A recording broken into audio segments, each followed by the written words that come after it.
Assalamualaikum warahmatullahi wabarakatuh.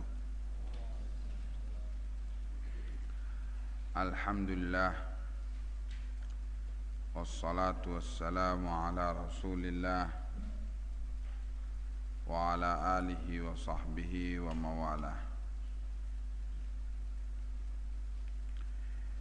Ikhwani fiddin, azzakumullah.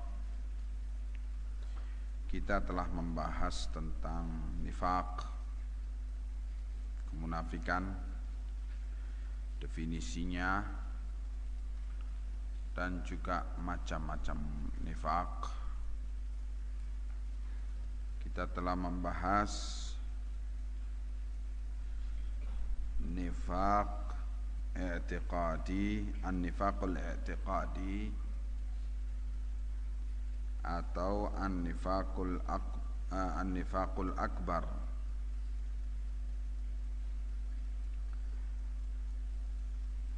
Dan kita masih membahas tentang macam pertama daripada an-nifaqul akbar tersebut. Berkata Syekh Saleh Al-Fauzan hafizahullah di halaman 17 itu, wa hadzal nifaqu sittatu anwa'in.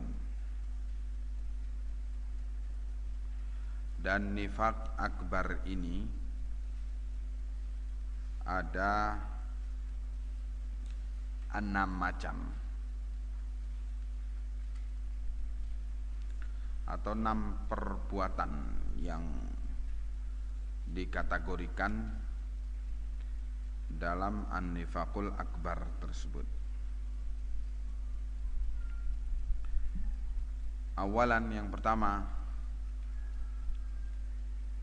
takdzibur rasuli sallallahu alaihi wa alihi wasallam, mendustakan Rasul sallallahu alaihi wa alihi wasallam.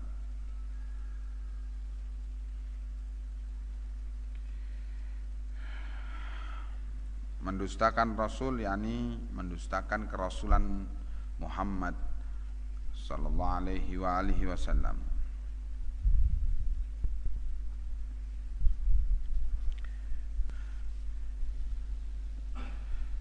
Seperti omongan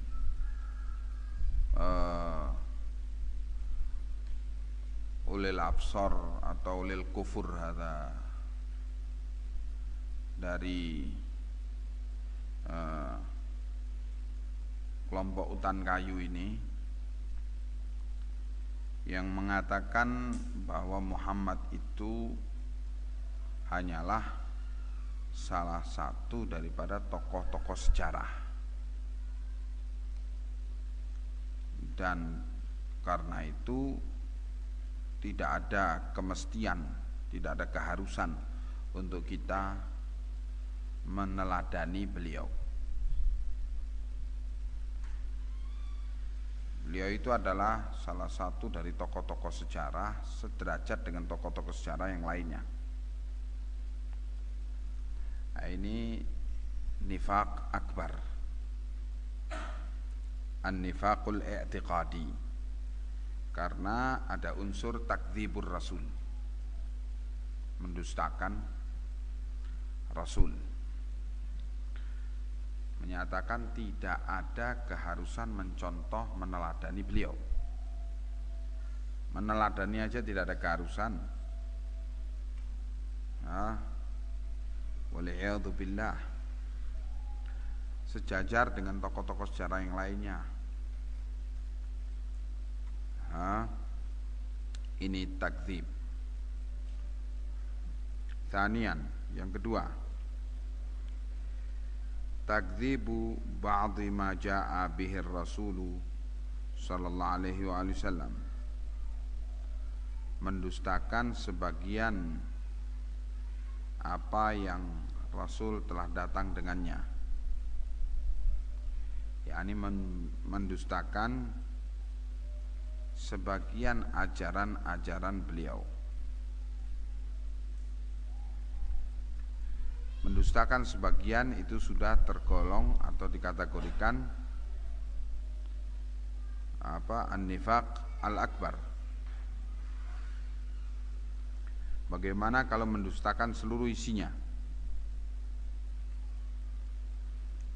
Mendustakan hukum waris umpamanya, dengan mengatakan bahwa hukum waris yang diatur di dalam Al-Quran itu tidak cocok dengan kondisi masa kini. Nah, ini mendustakan sebagian apa yang telah diajarkan atau yang telah dibawa oleh Nabi Muhammad SAW. Mendustakan hukum jilbab. Nah, ini juga tergolong dalam kategori sikap an-nifaq al-i'tiqadi, an-nifaqul akbar.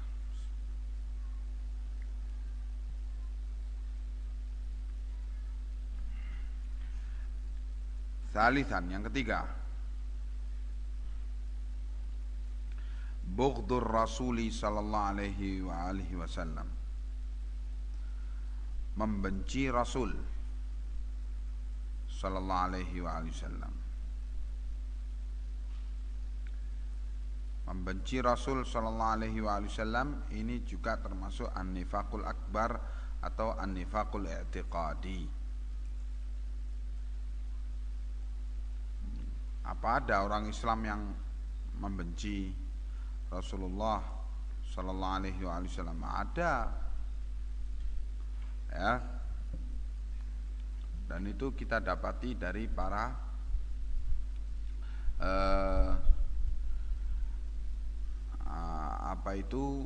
anak-anak buahnya para orientalis yang mereka membenci Nabi Muhammad sallallahu alaihi wasallam.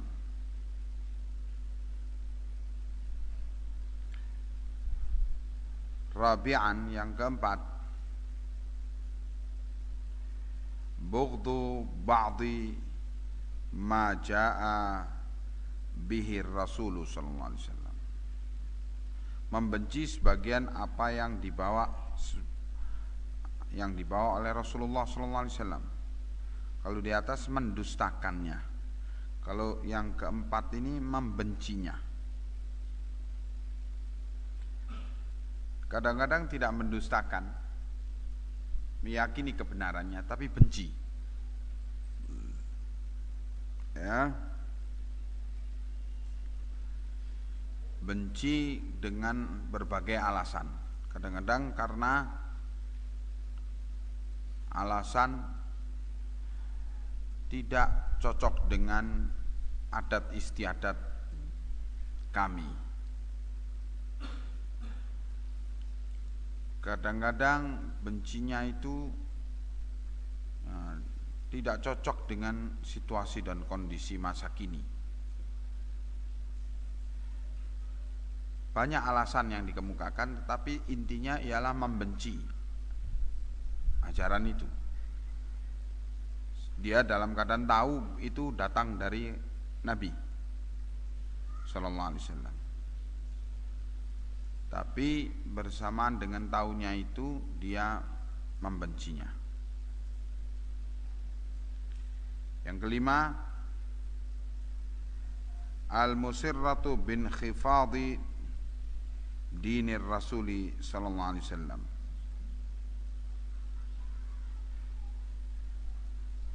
Yaitu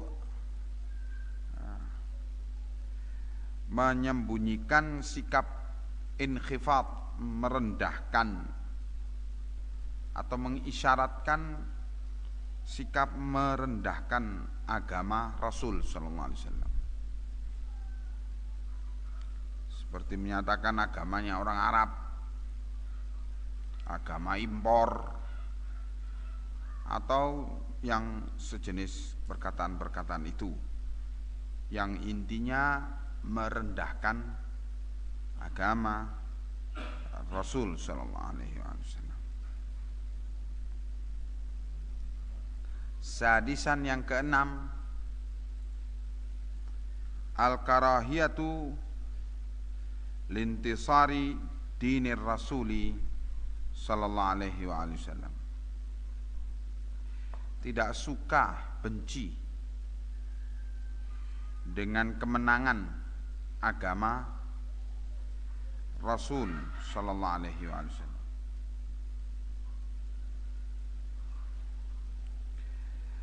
Tidak suka dengan kemenangan Islam dan gembira dengan kekalahan Islam. Ini an-nifaqul i'tiqadi, an-nifaqul akbar.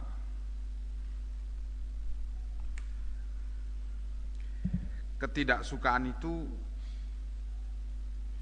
dinyatakan dalam bentuk perkataan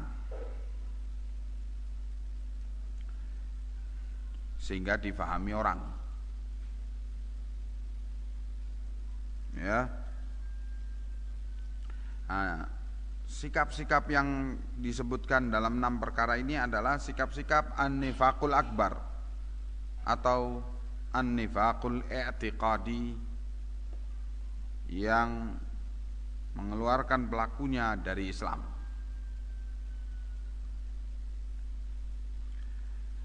An-naw'u tsani, model yang kedua atau macam kedua daripada kemunafikan setelah kita membahas an-nifaqul akbar, an-nifaqul amali, yaitu kemunafikan dalam bentuk amalan. Kalau tadi dalam bentuk i'tiqad, keyakinan.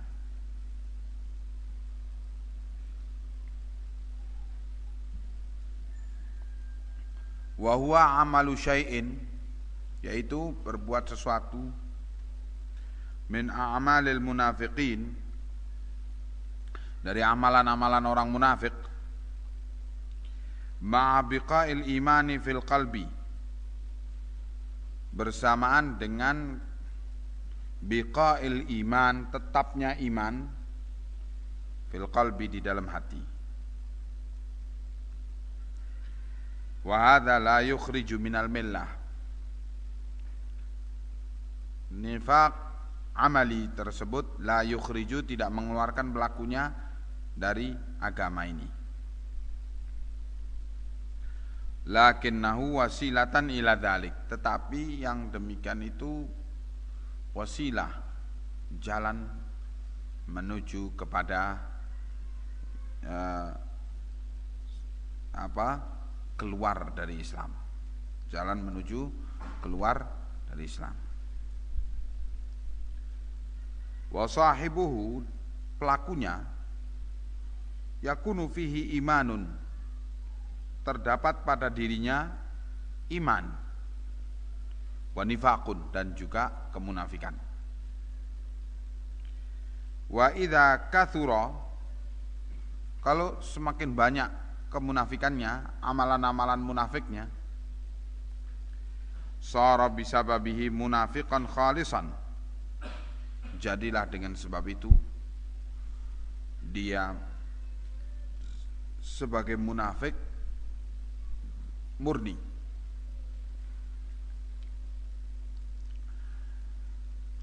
Wad dalilu alaihi, dan dalil yang menunjukkan pengertian demikian, qauluhu sallallahu alaihi wasallam, sabda Rasulullah sallallahu alaihi wasallam, arba'un, 4 perkara, man kunna fihi, siapa yang 4-4-nya itu ada padanya, kana munafiqan khalisan, dia adalah munafik yang murni.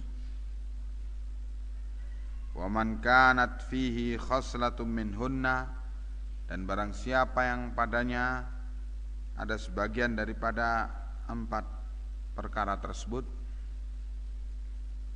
kanat fihi khaslatun minan nifaqi hatta yada'aha, maka dia terdapat padanya kemunafikan atau sebagian dari khaslatun minan nifaq, sebagian dari kemunafikan, sampai dia mau meninggalkannya, hatta yada'aha, sampai dia mau meninggalkannya. Ya. Idza tumina khana, yaitu 4 perkara tersebut apabila diberi amanat khianat.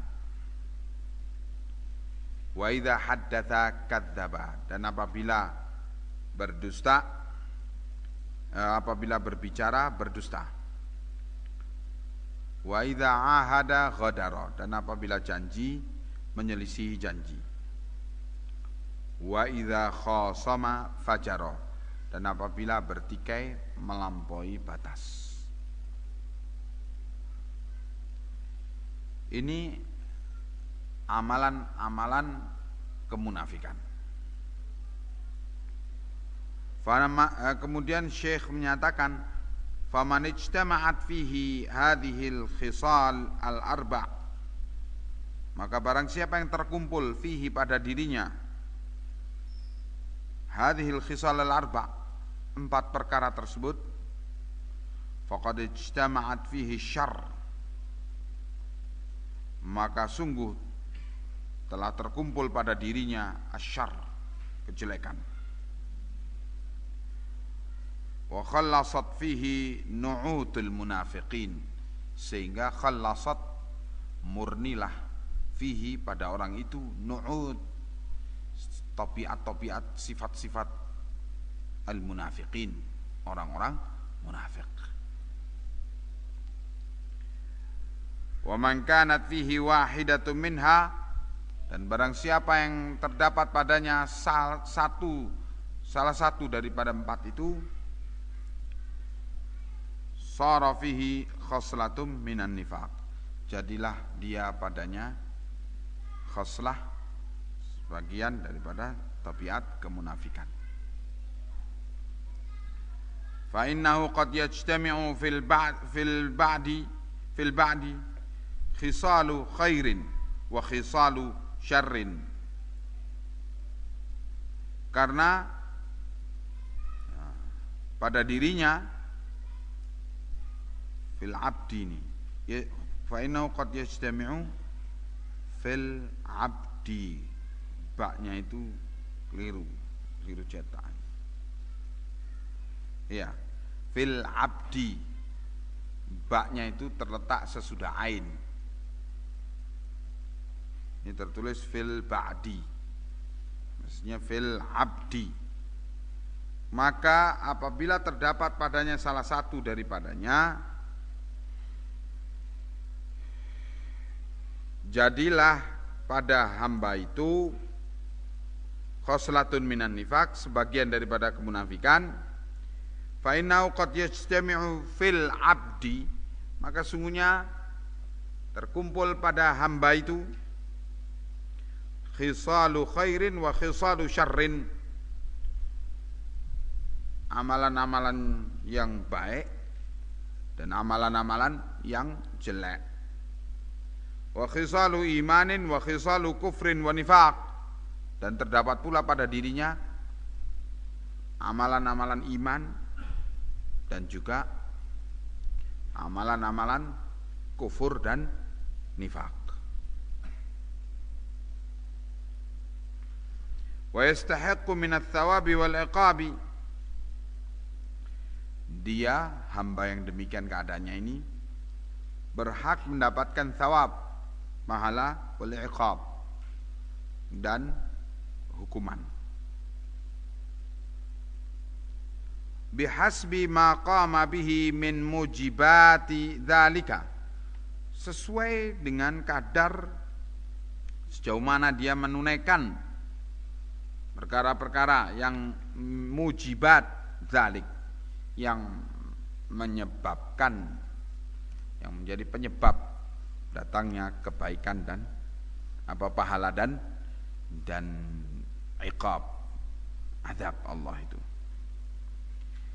Kalau kebaikannya lebih banyak daripada kejelekannya, ya tentu dia dapat pahala mukmin yang banyak berbuat saleh, amalun saleh. Kalau akhlak munafiknya lebih banyak daripada akhlak imannya, maka azabnya lebih besar atas dia. Wa minhu at-takasulu anis salati ma'al jama'ati fil masjid, dan termasuk daripada akhlak orang munafik, perangai munafik, ialah at-takasul anis salati ma'al jama'ati fil masjid, bermalas-malas untuk menunaikan sholat jamaah 5 waktu di masjid. Fa innahu min sifatil munafiqin, yang demikian itu adalah termasuk daripada sifat orang-orang munafik. Sebab sholat jamaah di masjid itu wajib atas pria. Sholat jamaah 5 waktu di masjid itu wajib atas pria. Ya, dalilnya terlalu banyak tentang ini.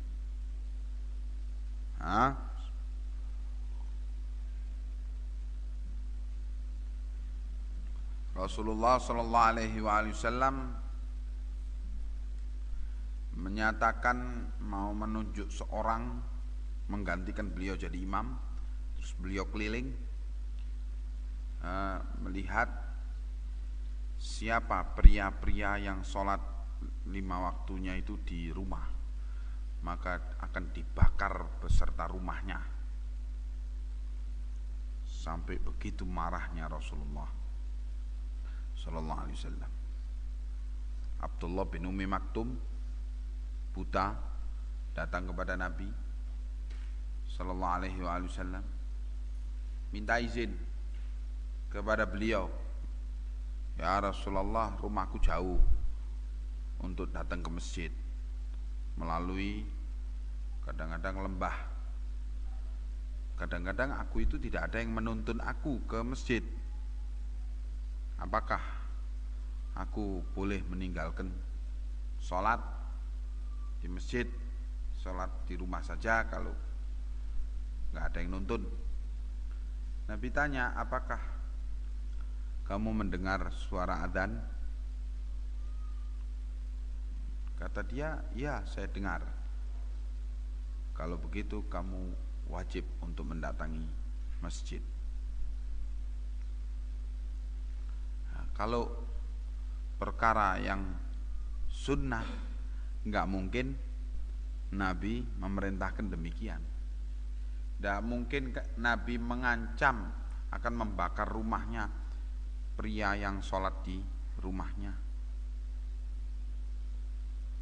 Bahkan para sahabat itu memapah orang yang sakit,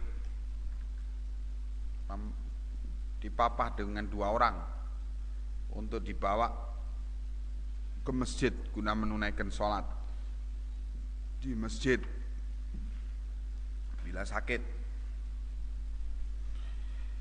Kalau ini bukan perkara yang wajib, enggak mungkin Rasulullah sallallahu alaihi wasallam membiarkan tindakan seperti itu. Ya. Dan masih banyak lagi. Dalil orang-orang yang menyatakan sholat jamaah di masjid itu bagi pria adalah sunnah muakkadah, ialah karena adanya hadis Nabi mengatakan salatul fardhi, salatul jamaati afdalu min salatil fardhi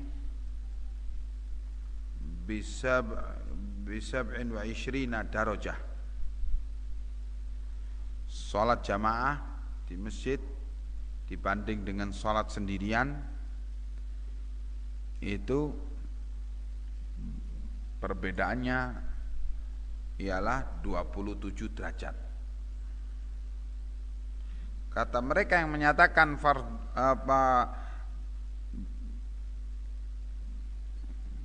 sunnah muakkadahnya sholat jamaah di masjid, kata mereka lah buktinya hadis ini.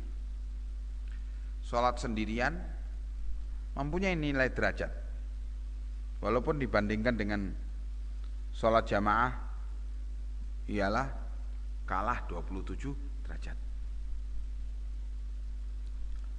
Jawabnya ialah hadis ini tidaklah bertentangan dengan hadis-hadis yang keras yang disebutkan tadi.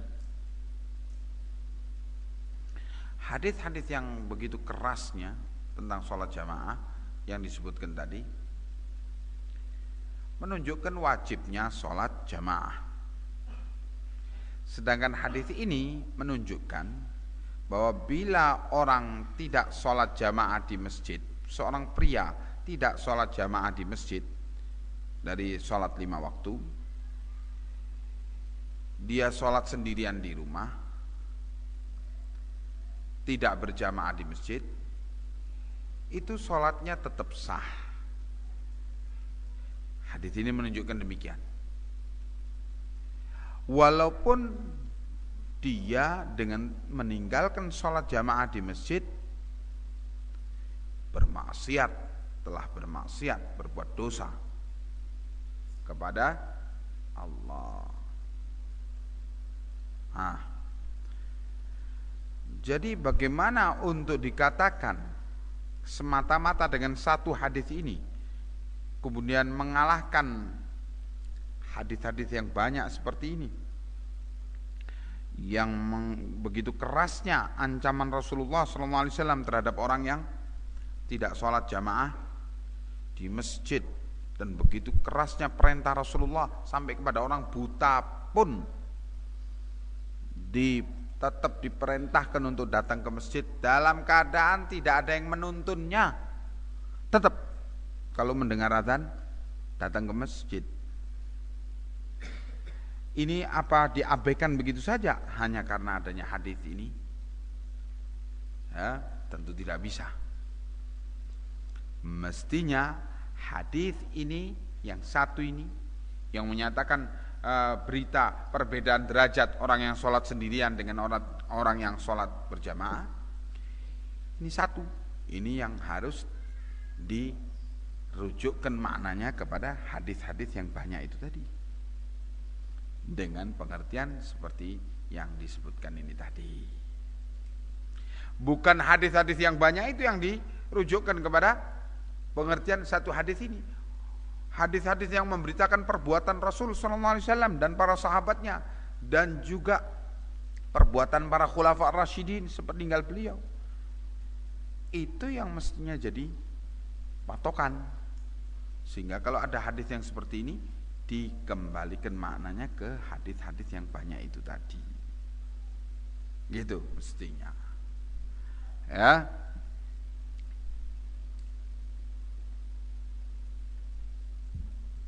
Nah, jadi diterangkan di sini bahwa bermalas-malas untuk mendatangi sholat berjamaah di masjid, dalam hal ini ialah pria, itu min sifatil munafiqin, termasuk daripada sifat orang-orang munafik. Dari mana dalilnya? Syekh Saleh Fauzan kok menyatakan demikian? Dalilnya ialah firman Allah, wa idza qamu ila sholati qamu kusala yura'unan nasa wa la yadhkuruna Allaha illa qalila. Apabila berdiri menunaikan sholat, maka dia menunaikannya dengan malas. Sholatnya orang munafik ini apabila datang ke masjid adalah dalam rangka yura'unan nasa, riya. kepada orang dalam rangka show. Wala yadhkurunallaha illa qalila, dan tidak berzikir kepada Allah kecuali sedikit. Itu ayat tegas menyatakan demikian.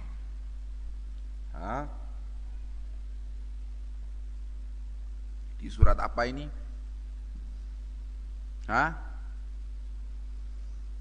Di surat apa? Ada yang tahu? Ya sudah.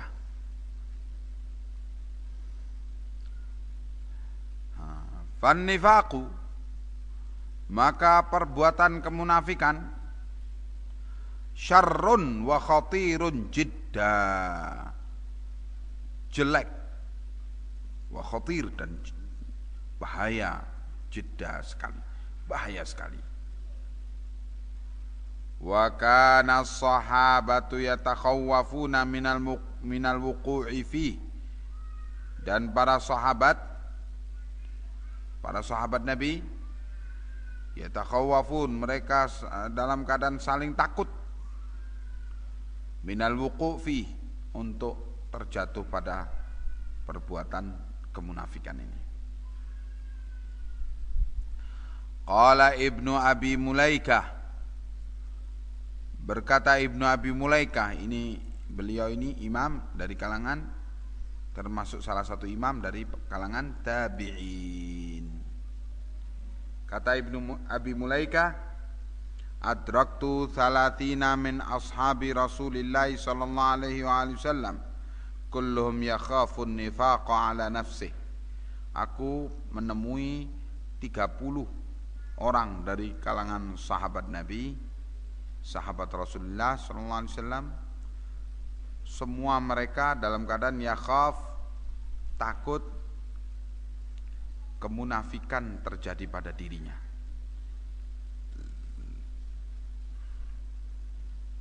Padahal mereka dalam keadaan dipuji oleh Allah di dalam Al-Quran dan dipuji oleh Nabi di dalam hadis. Toh juga masih takut untuk tertimpa kemunafikan pada dirinya.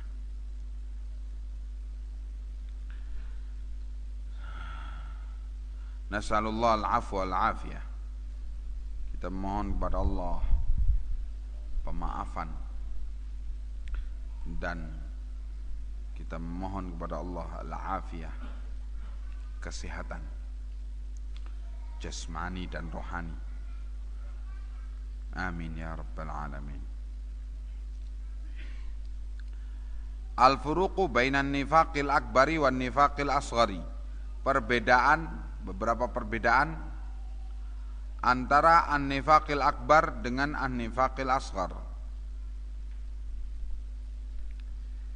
Awalan, yang pertama, an-nifaqal akbar, bahwasanya an-nifaqul akbar yukhriju minal millati yukhriju minal millah, mengeluarkan pelakunya dari agama ini.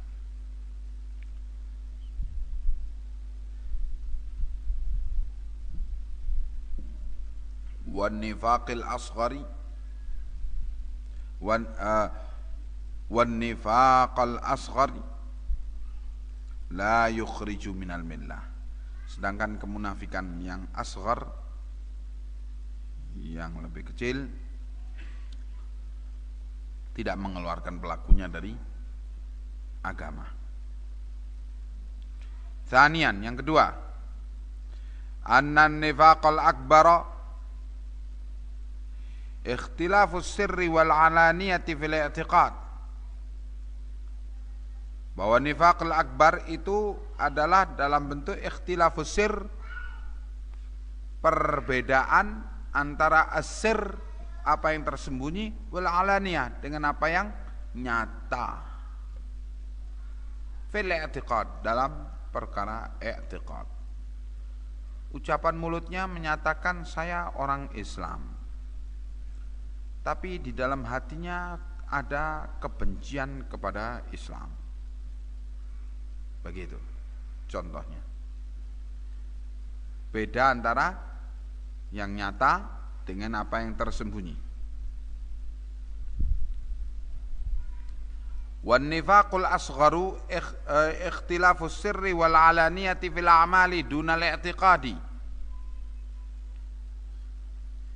Sedangkan an-nifaqul asghar, kemunafikan yang asghar itu adalah perbedaan apa yang tersembunyi dengan apa yang nyata fil a'mal, dalam perkara amalan, dunal i'tiqad, bukan perkara i'tiqad. Ya. Perbedaan antara apa yang tersembunyi dengan apa yang nyata. Mulutnya menyatakan satu kalimat, tapi hatinya mendustakannya, yaitu berdusta. Menyatakan menerima amanah, tapi hatinya penuh dengan niat untuk berkhianat kepadanya. Ini dalam perkara amalan. Perbedaan antara apa yang tersembunyi dengan apa yang nyata. Termasuk dalam hal ini ialah apa? Dzul wajhain, orang yang dua muka. Berbeda antara di depannya dan di belakangnya. Ketika di depannya muji-muji, di belakangnya mencaci maki. Ini akhlak dalam bentuk amalan. Perbedaan antara yang tersembunyi dengan yang nyata, tetapi dalam perkara amal, bukan dalam perkara keyakinan.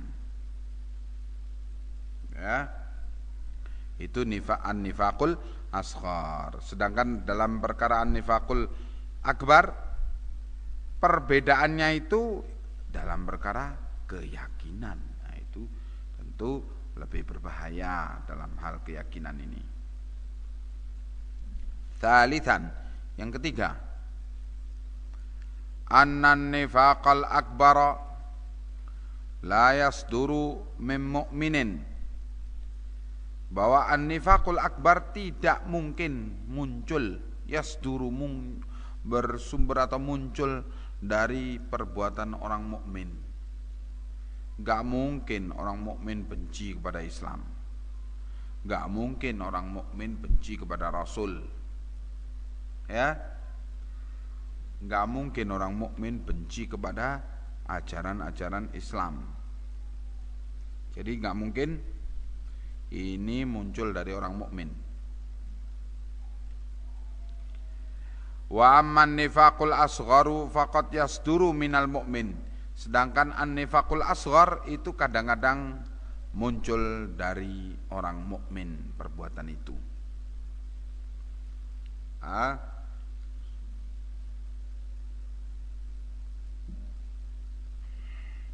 Rabi'an, yang keempat, annan nifaqal akbara fil ghalibi la yatubu sahibuhu walau taba faqad ikhtalafa fi qabuli taubatihi indal hakim. An-nifaqul akbar itu fil ghalib, pada keumumannya, la yatubu sahibuh, tidak akan bertaubat pelakunya. Walau tab, seandainya taubat, faqad ikhtalafa, telah berselisih para ulama, fi qubuli taubatihi indal hakim, tentang apakah diterima taubatnya orang yang melakukan an-nifaqul akbar itu atau tidak di hadapan penguasa atau qadhi. Berselisih para ulama. Ada yang menyatakan tidak bisa diterima,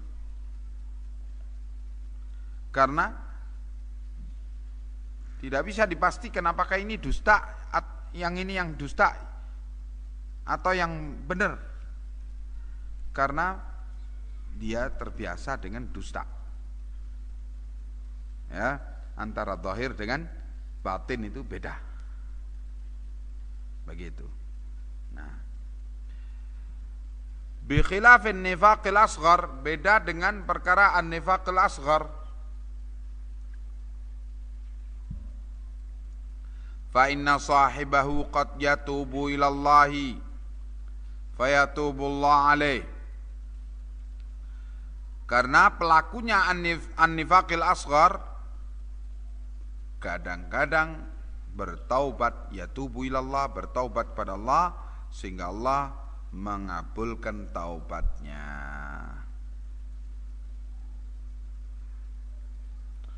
Qala Syekhul Islam Ibn Taimiyah rahimahullah,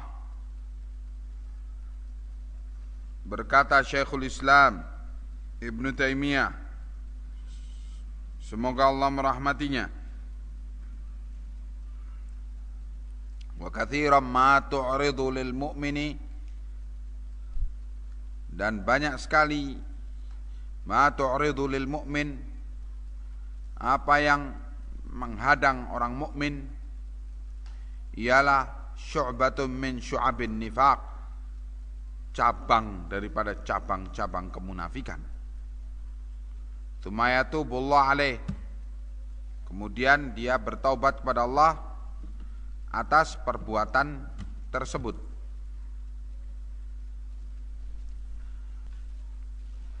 Tsumayatubullah alaih, kemudian Allah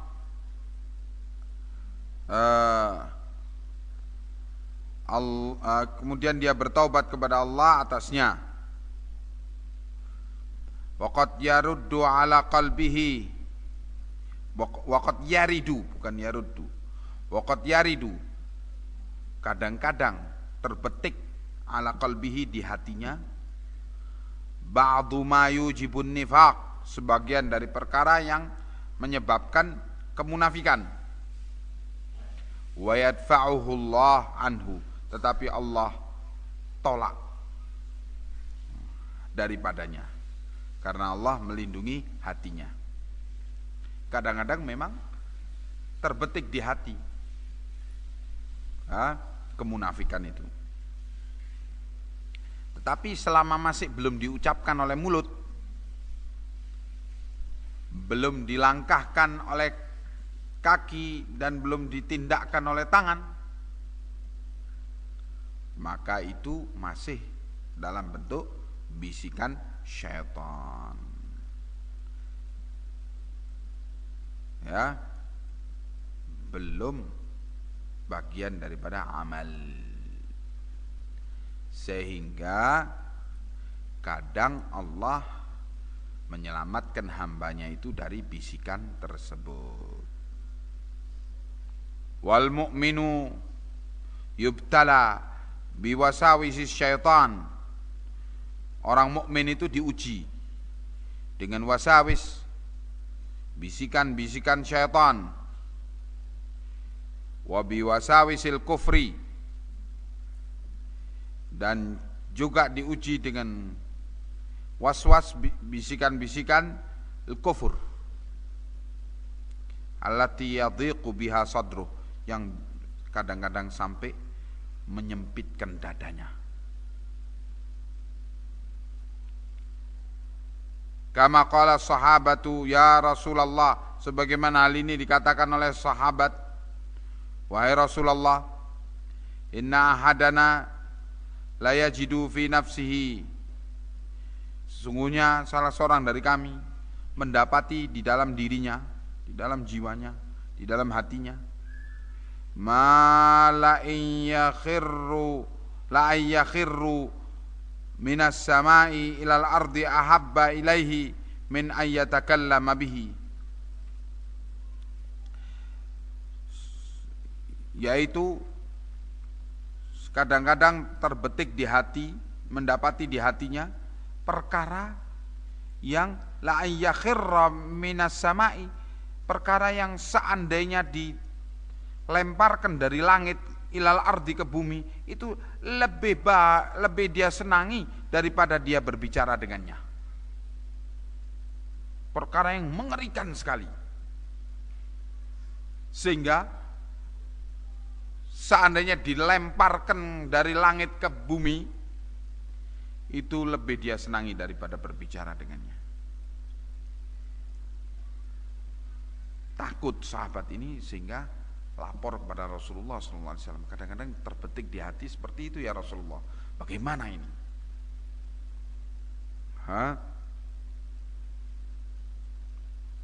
Faqala dzalika sarihul iman.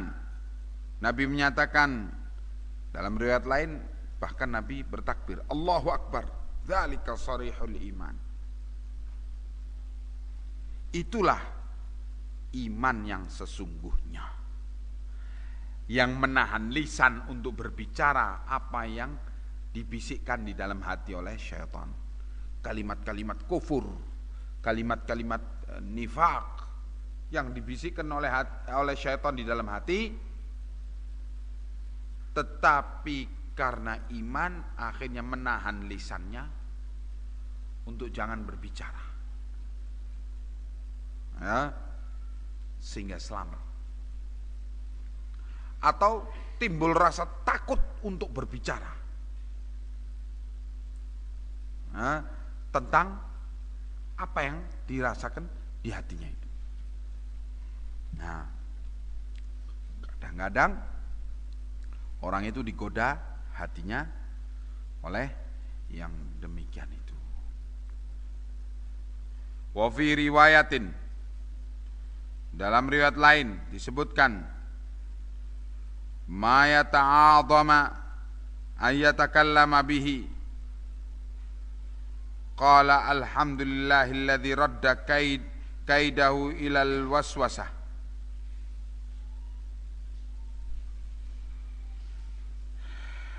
Dalam riwayat lain dikatakan, Nabi mengatakan, ma yata'adhama ayyatakallama bihi, betapa dia yata'adham, merasa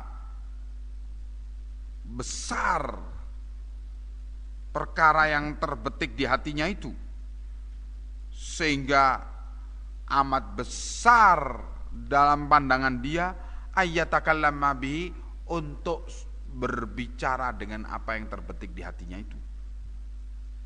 Nah, sahabat ini tidak menyebutkan kepada Nabi apa yang di hatinya itu, tapi Nabi dengan isyarat ini langsung mengerti sahabat ini tidak mau berbicara, sehingga cukup terus langsung Nabi memberikan semangat kepada dia. Nabi mengatakan, alhamdulillahilladzi radda kaidah syaitan ilal waswasah. Segala pujian bagi Allah yang telah menolak kaid, tipu daya syaitan yang semula mau dimasukkan oleh syaitan menjadi keyakinan,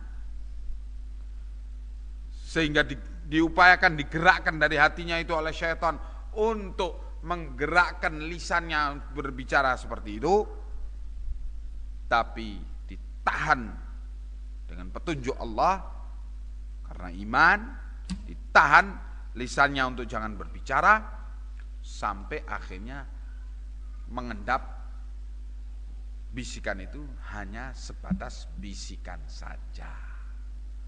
Ini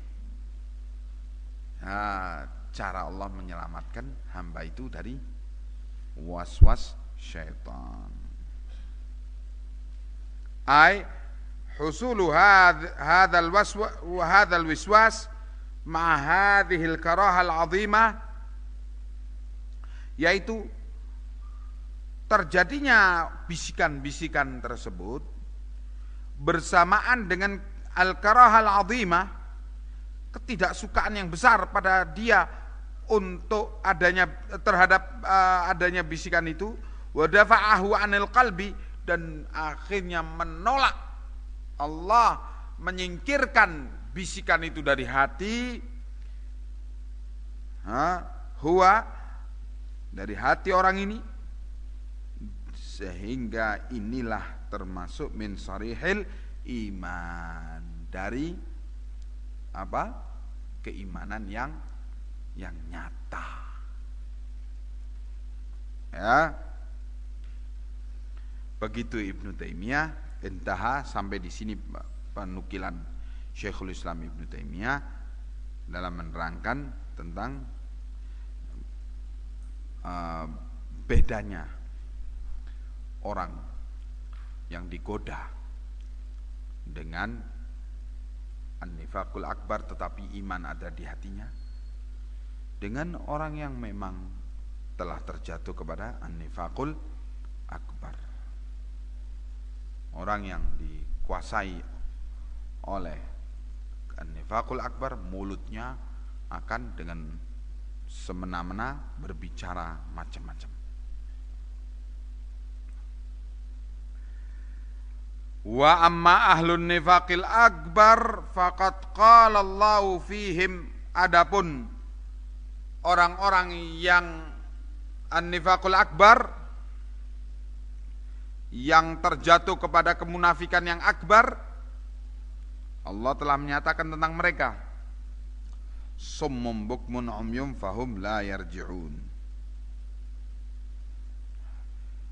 Summun, tuli, bukmun, bisu, umyun, summun bisu, bukmun tuli, umyun buta, fahum la yarji'un. Oh, keliru ya. Tuli, bisu ya, dan buta. Fahum la yarji'un, sehingga mereka tidak bisa kembali kepada Islam.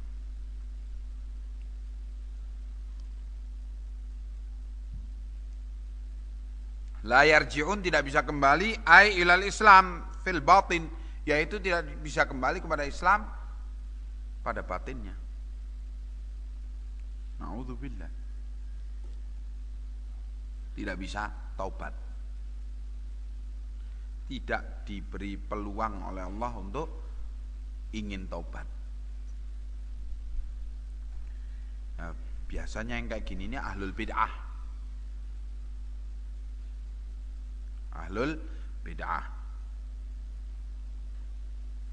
karena dia berbuat bid'ah itu dengan keyakinan bahwa dia itu dalam sebaik-baik amalan. Orang-orang munafik ini, nifaqul akbar ini, coba kalau dinasihati, diberitakan oleh Allah, wa idza qila lahum la tufsidu fil ardi, kalau dinasihati mereka itu jangan kalian membuat kerusakan di muka bumi, qalu, mereka akan menjawab, qalu innama nahnu muslihun, kami ini adalah orang-orang yang membuat pembangunan, bikin islah. Jadi ngerasanya membuat kebaikan, padahal membuat kerusakan. Ngerasanya ialah mengupayakan kerukunan antar umat beragama, sehingga menyatakan semua agama itu baik.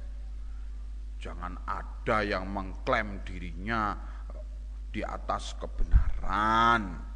Kebenaran itu milik semua. Disangkanya atau dia meyakini bahwa yang demikian ini adalah baik.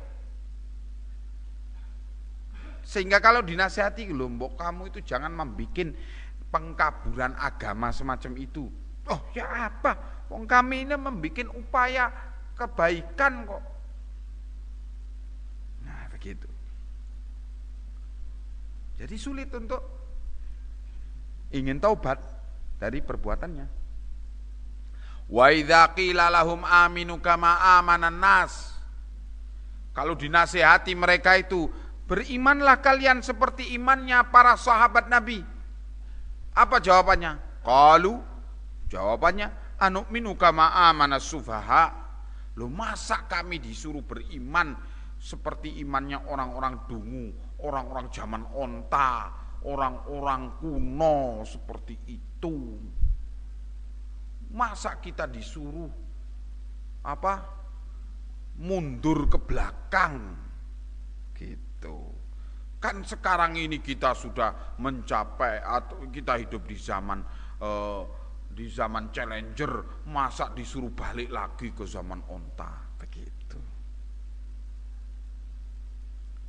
Ala innahum humus sufaha walakin la ya'lamun, kata Allah.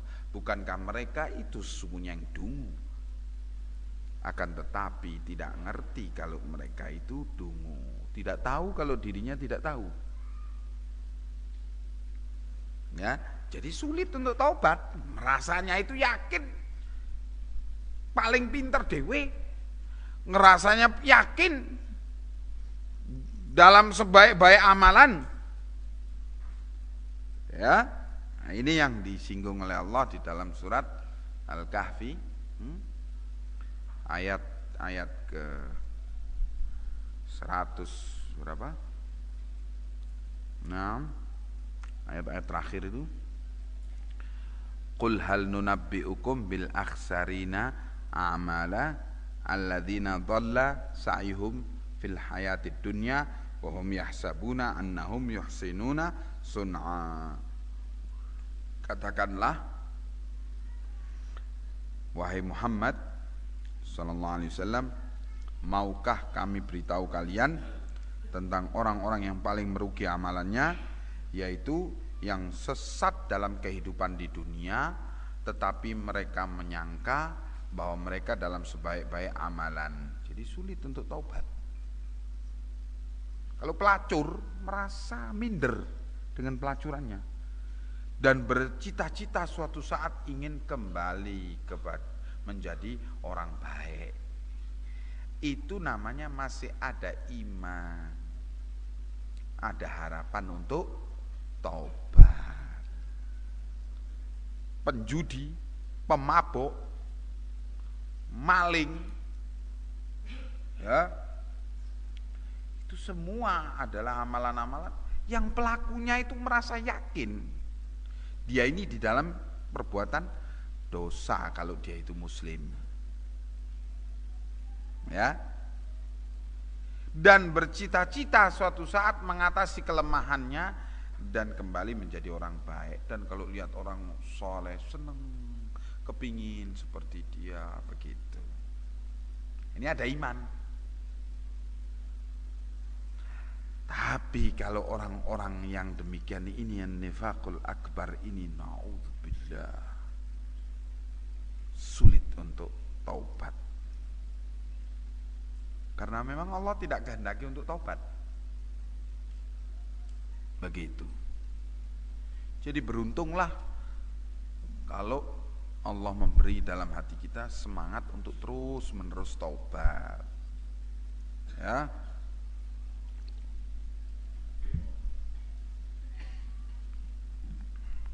Wa qala ta'ala fihim, dan juga Allah Ta'ala menyatakan tentang mereka,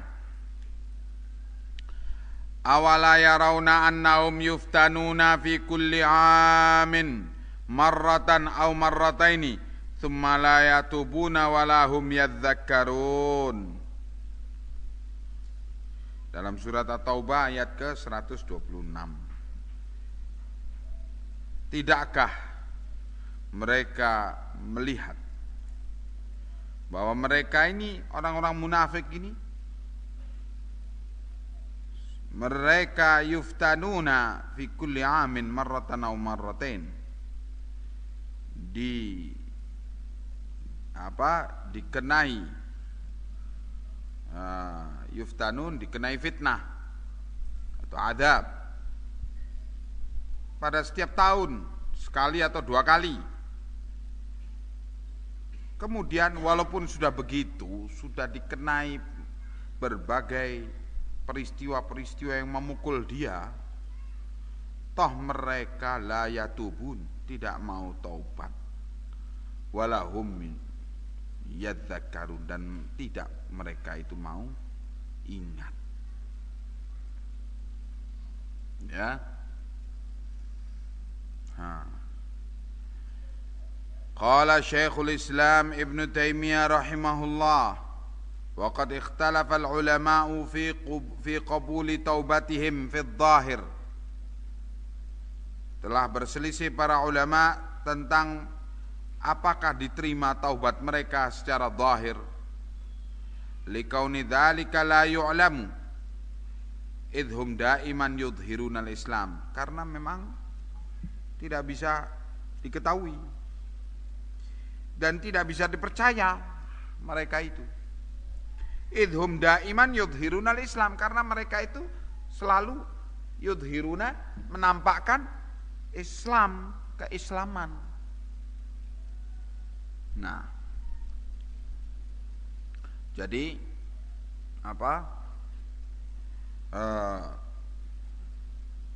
ikhtilaf, perselisihan para ulama tentang diterima atau tidaknya orang munafik nifak akbar ini bertaubat. Nah, ini karena memang permasalahan bagaimana dia itu bertaubat secara zahir. Adapun perkara taubat kepada Allah, tentu kalau Allah melihat dan Allah Maha tahu bahwa dia memang bertaubat, Allah akan mudahkan dia untuk bertaubat. Ya. Itu urusan dengan Allah. Allah akan terima taubatnya. Tapi urusan dengan kaum muslimin, nah ini yang memang berat. Ya. Nah, karena fitnahnya orang munafik itu demikian banyaknya. Ya. Pertanyaan-pertanyaan. Allah musta'an.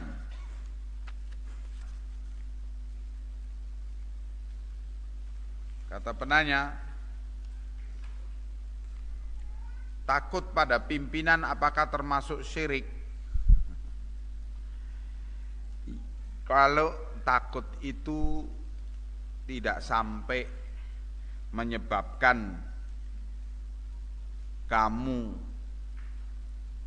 membenarkan apa yang batil pada pimpinan dan tidak sampai membatilkan apa yang benar pada pimpinan,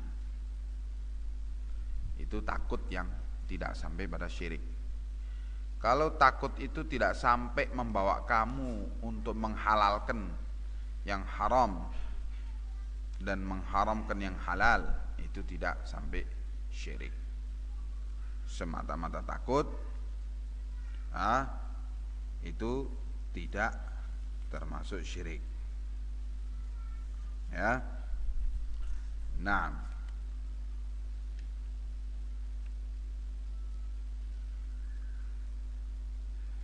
kata penanya, Ustadz, apakah orang yang cinta kepada orang tua sehingga menyelisihi ketaatannya kepada Allah, apakah itu termasuk syirik? Kalau termasuk dan termasuk syirik, apakah itu? Iya. Cinta kepada orang tua sampai dalam tingkat menyelisihi ketaatan kepada Allah, ini adalah bisa jadi karena kelemahan iman dan bisa jadi karena syirik. Yang di sini adalah syirik asghar kalau dia tetap meyakini apa yang dia langgar itu adalah perkara maksiat, perkara dosa.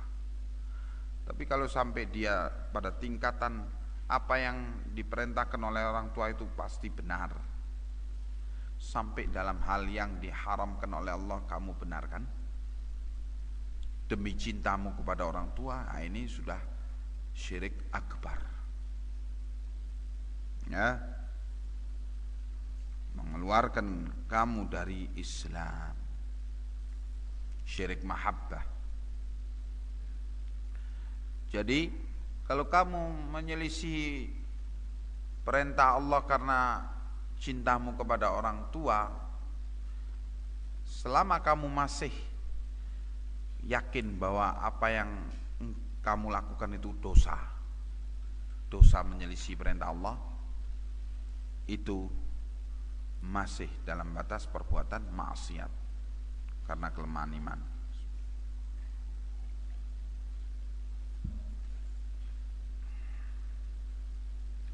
Kata penanya, apakah syarat taubat nasuha dan apakah tanda diterimanya taubat nasuha karena maksiat atau musyrik? Syarat taubat nasuha itu ialah pertama ada al-iqla, yaitu mencabut diri dari perbuatan yang dia taubat padanya itu, taubat daripadanya itu. Total, berhenti, segera waktu itu. Yang kedua, di samping berhenti total, juga dia benci kepada perbuatan itu dan berazam, bertekad untuk tidak mengulanginya. Ketiga, bahwa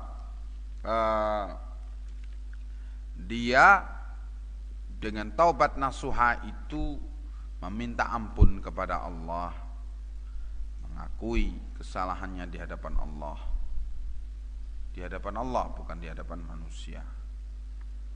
Sebab dosa itu kalau selama masih dalam batas perkara pribadi, ya kamu harus sembunyikan antara kamu dengan Allah. Jangan kamu ngomong-ngomong pada orang, ya, jangan membuka aibmu pada orang. Tapi kalau dosa itu di hadapan orang ramai, ngajak-ngajak orang, ya kamu tobatnya yaitu dengan kamu menyatakan di hadapan orang ramai perbuatan itu adalah salah dan aku bertaubat kepada Allah. Iya. Dan kemudian yang berikutnya dari taubat nasuha yaitu memperbaiki amalannya dengan memperbanyak amalan soleh guna menebus dosa-dosanya, gitu. Ya. Demikian dalam perkara perbuatan maksiat ataupun perbuatan musyrik. Kalau perbuatan musyrik dalam bentuk syirkun akbar, ya taubatnya pertama ya memperbarui keislamannya dengan mengucapkan 2 kalimat syahadat. Ya.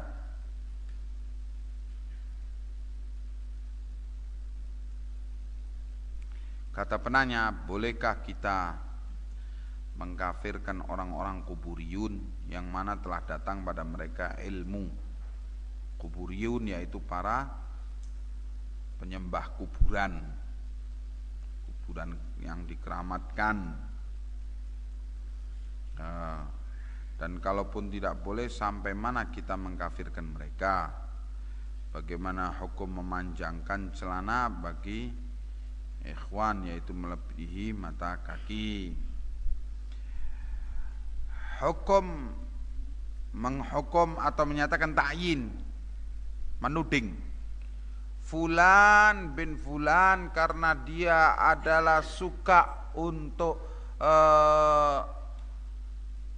minta berkah ke kuburan-kuburan yang dikeramatkan, maka dia kafir, keluar dari Islam. Untuk memvonis seperti itu tidak boleh semerta-merta dengan cara begitu. Bila perkara kafirnya perbuatan minta-minta berkah kepada kuburan yang itu adalah sesungguhnya perbuatan syirik akbar, bila hal ini masih kabur, tidak difahami dengan jelas oleh keumuman orang di tempat itu, maka tidak boleh kita memvonis demikian. Lain perkara kalau di tempat itu sudah umum mengerti bahwa yang demikian ini adalah kufur, maka tentu dengan itu dikafirkan orang yang berbuat syirik akbar tersebut. Nah, sekarang kondisi di tempat kita ialah keumuman orang nggak ngerti kalau yang demikian itu syirik akbar. Ya, telah datang pada mereka ilmu. Kalau telah datang pada mereka ilmu dengan cukup, telah tegak hujjah, tetapi tetap pada perbuatannya menyembah kuburan itu, beribadah kepada kuburan itu, maka tentu dikafirkan kuburiyun itu. Tapi untuk itu harus dipastikan siapa yang menyampaikan ilmu kepada mereka. Kalau memang yang menyampaikan ilmu kepada mereka adalah orang-orang yang memang mempunyai kekuatan hujjah untuk menerangkan pada mereka, baru dianggap telah datang pada mereka ilmu. Begitu. Pertanyaan kedua, bagaimana hukum memanjangkan celana bagi ikhwan, yaitu melebihi mata kaki? Maka yang demikian ini adalah haram. Dan Rasulullah SAW telah memberitahukan ancaman-ancaman bagi orang laki yang memakai celana atau jubah yang melebihi mata kaki, dijilat oleh api neraka dan digolongkan minal mutakabbirin, termasuk orang-orang sombong. Ya. Dan banyak hadis-hadis tentang masalah ini. Bisa kita baca antara lain dalam buku Riyadhus Shalihin. Di sana akan kita dapati hadis-hadis tentang ini. Kata penanya, kalau ada orang yang pergi ke dukun untuk berobat, bagaimana hukumnya? Dan bagaimana hukumnya berobat ke dokter? Kalau berobat ke dukun, lihat dukunnya. Kalau dukun pijet ya nggak apa-apa, atau dukun bayi. Tapi kalau dukun di sini maksudnya ialah dukun kuhan, yaitu para tukang tenung, atau istilah menterengnya sekarang paranormal. Ya, dengan memakai gahana atau dengan memakai ilmu pertenungan, seher-seher, jampi-jampi yang tidak diketahui bacaannya. Fahadha kulluh, pergi ke dukun yang demikian ini tidak diterima amalannya 40 hari 40 malam.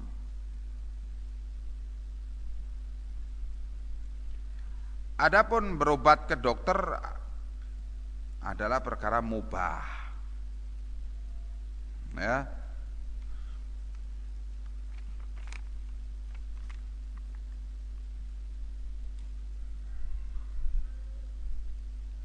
Kata penanya, kaitannya dengan berdoa di kubur orang soleh atau para syuhada sebagai perantara kepada Allah. Bagaimana dengan salah satu ayat Quran yang mengatakan bahwa para syuhada itu tidak mati tetapi hidup di sisi Allah. Jadi bolehkah berdoa di kubur orang soleh sebagai perantara?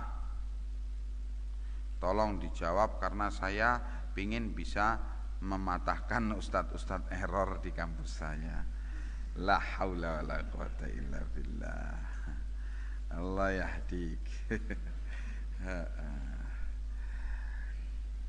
Berita bahwa para syuhada itu tidaklah mati di sisi Allah, itu berita benar.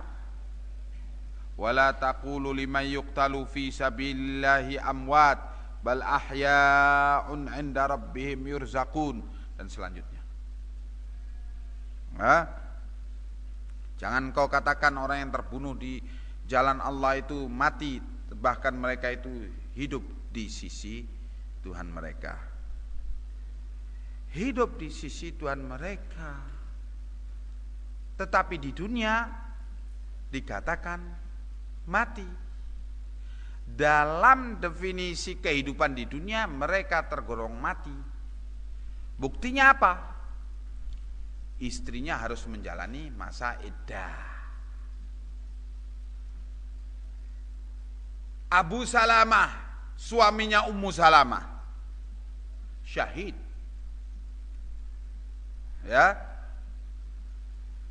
Setelah Abu Salamah syahid, Ummu Salamah menjalani iddah, dan setelah masa iddah berlalu dinikahi oleh Rasulullah. Lah kalau Abu Salamah itu dikatakan hidup, loh masa Rasulullah menikahi istri orang? Hidup inda rabbihim, di sisi Tuhan mereka, bukan hidup di dunia. Ya, hukumnya di dunia mati, sehingga istrinya harus menjalani iddah dan kemudian dinikahi kalau sudah selesai masa iddahnya oleh pria lain. Hartanya dibagi-bagi di antara ahli warisnya. Itu hukumnya di dunia. Jadi hukum di dunia mati, tetapi inda rabbihim, di sisi Tuhan mereka hidup. Jadi hidup itu di dalam Al-Quran ada beberapa definisi. Ada hidup yang di dunia mempunyai hukum sendiri, begini hidup di dunia, orang yang hidup di dunia. Kalau hidup di akhirat, di sisi Allah, di alam barzakh, begini. Jadi ini error betul memang ustadzmu ini. Jadi masalahnya tidak bisa dikatakan oh berarti mereka hidup, kalau gitu kita bisa minta tolong kepada mereka, minta doa kepada mereka. La ya akhi, dalam hal kita dilarang minta doa kepada orang mati dalam definisi dunia.